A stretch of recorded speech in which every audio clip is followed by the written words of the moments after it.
नमस्कार दोस्तों, मैं हूं शिवानी और आज की हमारी इस वीडियो में हम आपके लिए वैभव लक्ष्मी व्रत के बारे में बताने जा रहे हैं।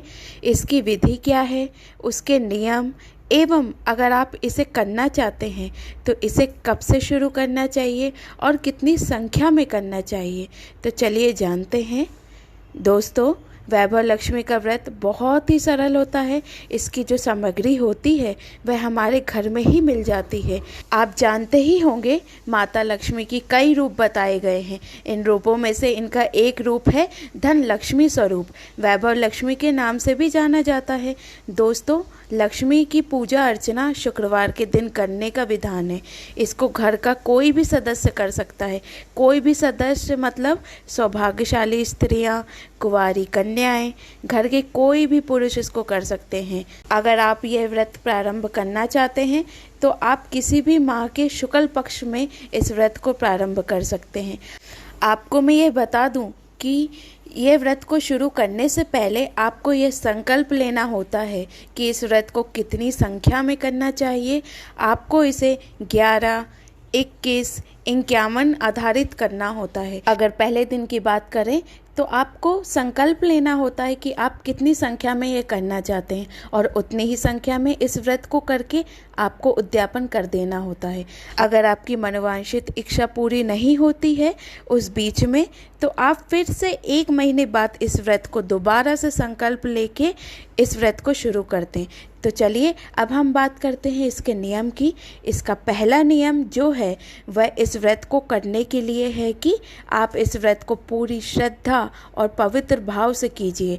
बिना भाव इस व्रत को करने से इसका कोई फल प्राप्त नहीं होता। एक बार व्रत पूरा होने के बाद दोबारा से अगर आप इस व्रत को शुरू करना चाहते हैं, अगर मान्यता पूरी नहीं होती है तो आप दोबारा इस व्रत को संकल्प लेकर कि आप इस व्रत को शुरू करना चाहते हैं। आपको माता लक्ष्मी के सारे रूपों की पूजा करनी होती है एवं माता लक्ष्मी का बहुत प्रिय है उनका श्री यंत्र की भी आपको पूजा करनी चाहिए। आपको व्रत शुरू करने से पहले माता लक्ष्मी की पुस्तक लेनी चाहिए, जो कि आपको किसी भी पूजा की दुकान पे मिल जाएगी।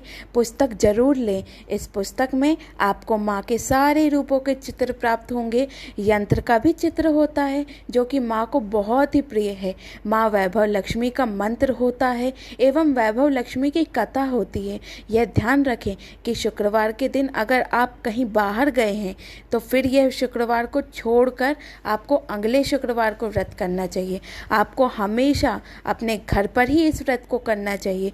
कुल मिलाकर कहा जाए तो आपने जितने शुक्रवार को ये मान्यता ली है उतने शुक्रवार का व्रत आपको पूरा करना चाहिए। अगर आप पवित्र हैं तो उस शुक्रवार को आपको छोड़ देना चाहिए और फिर अगले शुक्रवार को आपको प्राप्त करना चाहिए। यह व्रत हमेशा शुद्धता और पवित्रता के साथ ही करना चाहिए। इसमें हमेशा आपको अपने घर का ही भोजन करना चाहिए। अगर आप बाहर हैं, बाहर का भोजन आपको नहीं करना है।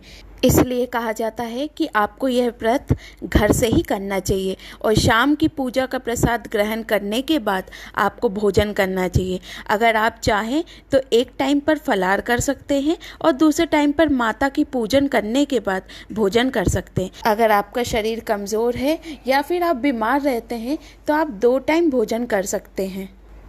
दोस्तों, सबसे महत्वपूर्ण बात तो यह है कि व्रतधारी को माँ वैभव लक्ष्मी की पूरी श्रद्धा से पूजन करना चाहिए। माता वैभव लक्ष्मी पर पूरी श्रद्धा होनी चाहिए। मेरी मनोकामना पूरी करें, आपकी मनोकामना पूर्ण होगी।